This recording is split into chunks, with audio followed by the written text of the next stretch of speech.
All right. All right. Hi, guys. So, I am really excited to talk about this topic. I just listened to a video by Cam White. I will put a link to his video in the comments below. This is the first time I've heard someone speaking directly to specific dates about um, certain spiritual accounts being restricted on social media. I have not looked into this. I haven't confirmed anything that he showed in his video. However, this raises um, so many things. It's like confirmation for inspiration that I've had over the past little while about what I need to be doing, just in preparation for how all of these changes are happening in terms of how we communicate with one another. So I want to share some resources because this was something that Cam raised in his video. And at the moment, if I understood him correctly, he wasn't quite sure where to send people. And I've got suggestions. So I want to share those. Um, I am actually really excited about this. I feel like there is so much creative potential in creating new communities, in challenging our individual creativity and our collective creativity. I just see so much absolutely frustration and disruption, and we'll have to figure out how to work through that. And there is absolutely, part of me is going to exaggerate, but like unbelievable creative potential in for those of us, for those of everyone who chooses to step up and confront this. So, I'm going to just go over some of the resources. You're going to have heard of a number of these. Do not let your brain go to sleep on this, okay? um, I want to say first that, well, let me go back and just speak to something that Cam said in his video about, how do we respond to this? What do we do? And I'm including myself into this, even though I don't have an astrology account or a tarot account. But my work has been in the spiritual holistic health community for a couple of decades now. So these are my people. My work is another aspect of that. I have definitely been a student of astrology, a student of tarot, a student of dream work, which wasn't mentioned, but just the symbolic language I continue to be a student of. However, I am interested in the economic preservation of our community. That is something that I am very much dedicated to. So, suggestion, something to consider in response to the question, like, how do people fight back? You can absolutely write letters and all that sort of thing, protest, all that. But there's that, timeless saying of um, voting with our dollars. So you may not be advertising on those platforms. If you are advertising on those platforms, though, you direct your money elsewhere. You direct your attention elsewhere. That these platforms, they thrive on our attention. So if you feel like you need to make a statement, directing attention elsewhere is going to be one of the most cost-effective ways to make a statement, if that's something that you feel you need to do. Um, I understand that for many people, it'll take a lot of reorganization of how we spend our time and how we entertain and educate ourselves. I'm telling you, there are so many other options out there. And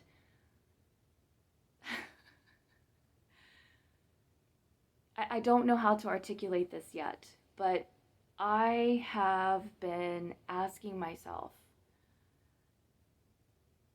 and I'm trying to think, do I even want to share this right now? Because I am still in conversation with myself about this.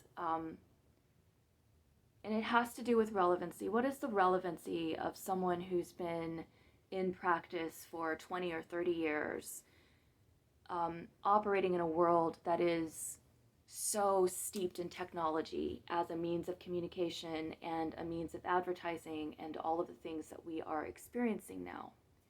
And that's my situation. I've been in it for a couple of decades now.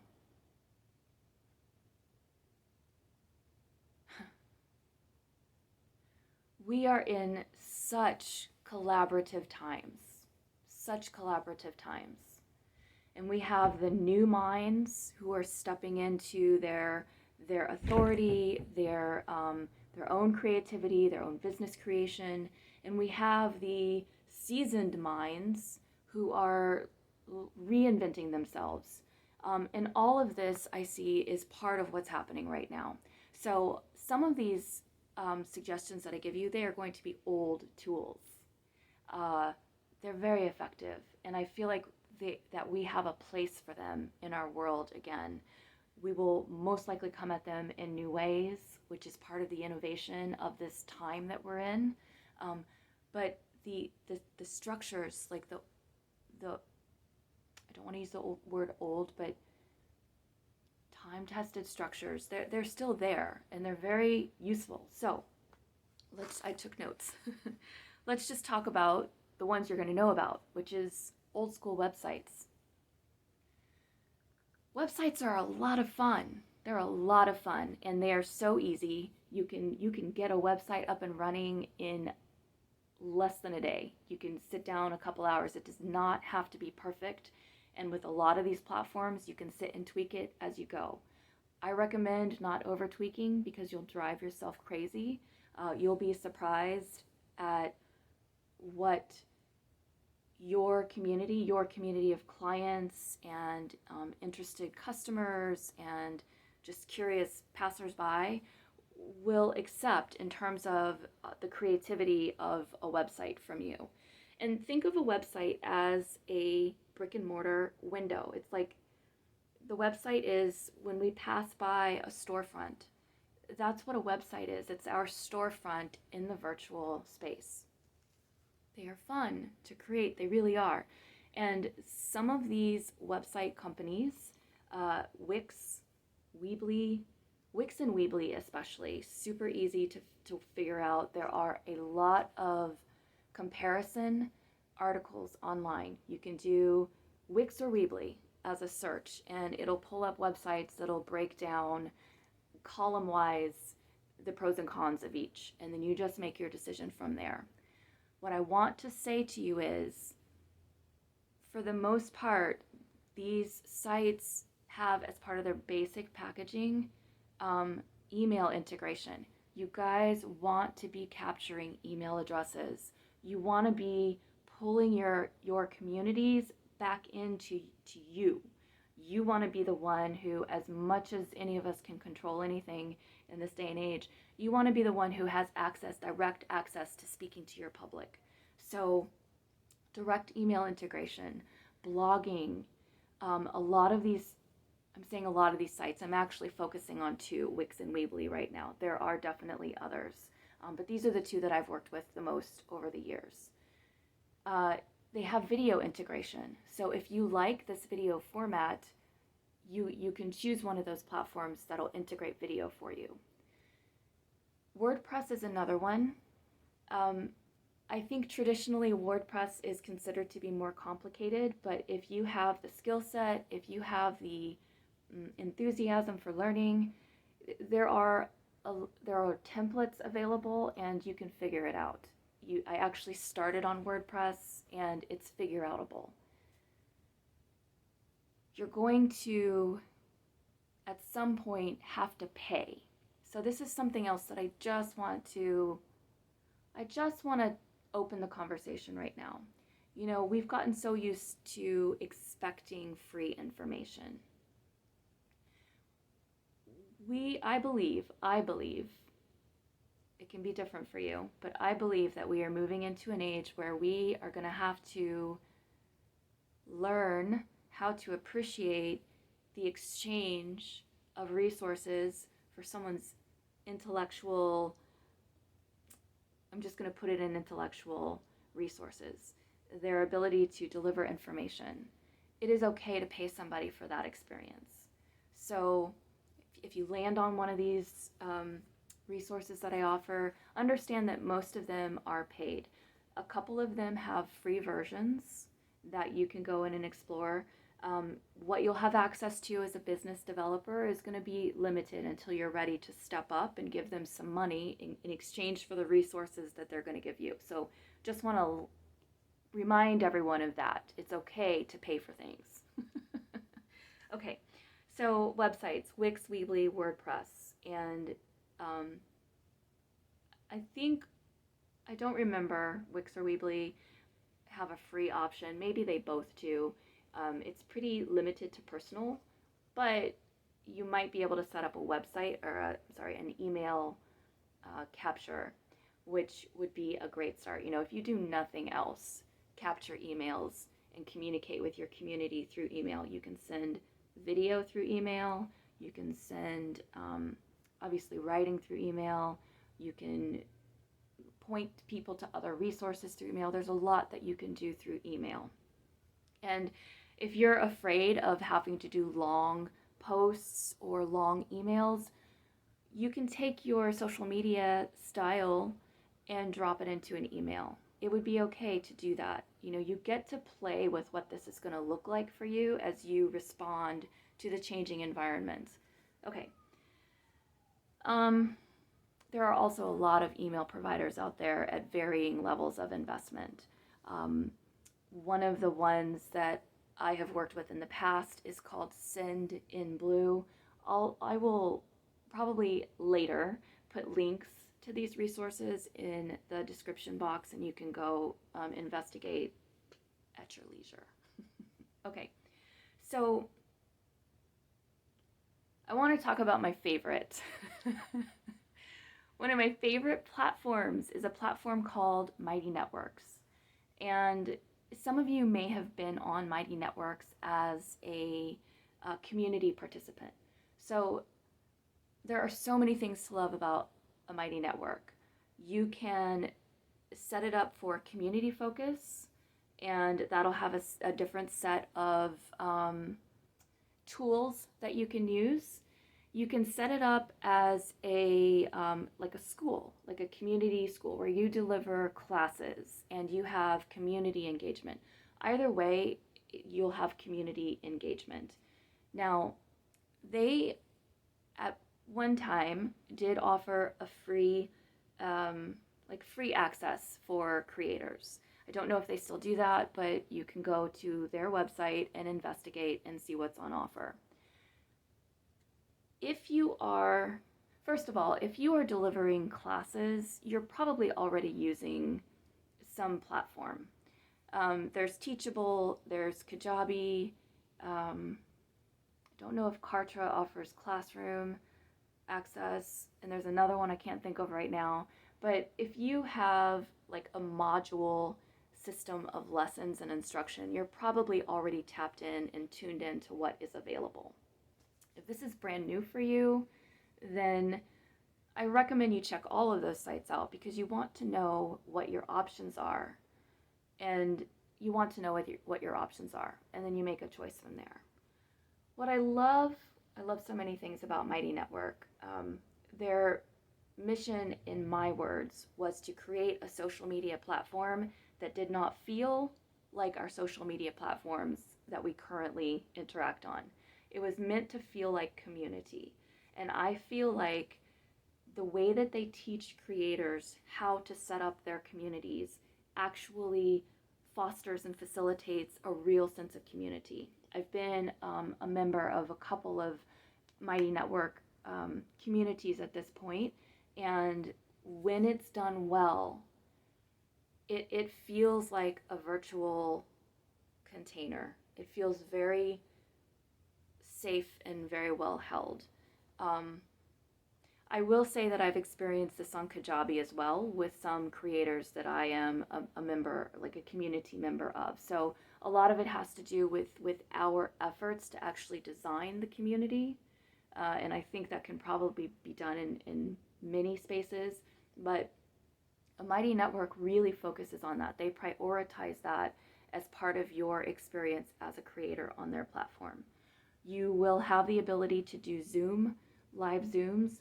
That's on one of their tiers, paid tiers. So you have to pay for that feature. But if live meetings are live in the sense of virtual live, if that's part of your business model, then you will be able to do that on that platform. Your community can interact with one another, which is, I feel that's so important for some business models. It's very visual. You can work with your branding colors, if that's important to you. You do not have to if that's not important to you. But I really do enjoy that platform. I've had experience creating my own community on that platform, experimental. Mostly I have been a member of other people's well-functioning, very supportive communities. So I wanted to mention that for of what I have listed here, a Mighty Network is the closest to a social media feel without the drama, crisis and trauma of what many people are currently experiencing and making a mass exodus from. So another one that you might be familiar with is called Telegram. I have minimal experience with Telegram, but if you I actually think of Discord. That's another one that comes to mind. Discord for my brain is very discordant, so that does not work well for me, but it is another option. I think I've seen people do video links and a lot of chat rooms. There's a lot going on with the Discord platform, but if your mind works like that and you can keep track of a lot of pieces, a good option to look into. Telegram is a less complicated flow for me. And if you're used to doing voice recordings for people, you have that access and people can talk to themselves and it's like a chat. I guess it's like a chat room if that appeals to you. Podcasts. If you like talking to people, podcasts, they're easy. They're so easy. Anchor is the one that I'm familiar with. You can go set up an account super easy and you can monetize your podcast. All of these things take work. So, and by one of the things I mean by work is consistent attendance to whatever it is we're creating. Just like if we had a physical brick and mortar business, if our hours are whatever, Sunday through Saturday, and then whatever we said the hours are, we'd need to show up so that, the curious passerby will be able to interact with us and get more information. The people that we've scheduled, will be there, will be reliable. We do need to treat our virtual space, if we are wanting to monetize it, we need to treat our virtual space as a physical space. So that takes work and effort, consistency. I think one of the challenges of working virtually is that we don't really see the work that we're doing. It's laid out in a different way in space and time, and I think our brains, for some of us, our brains are still working on that totally physical. I sat and did a reading for someone. I had a treatment with someone. I entered this data. I think our brains are still tapped into physically seeing the results of our action, whereas in the virtual space, we have to know that when we send something out into the world, it's connecting with someone somewhere. We're just not necessarily going to immediately see it. So the reason why I'm detouring with this is because a lot of people, in my experience, have brilliant ideas. We don't follow through on them. And by follow through, I mean we might start it and be very excited, and then we don't carry it on because we don't see the world coming back to us the way we might with a storefront. I'll spend time another time talking more about that. So, podcasts, another option. And you can actually turn a podcast into a video recording.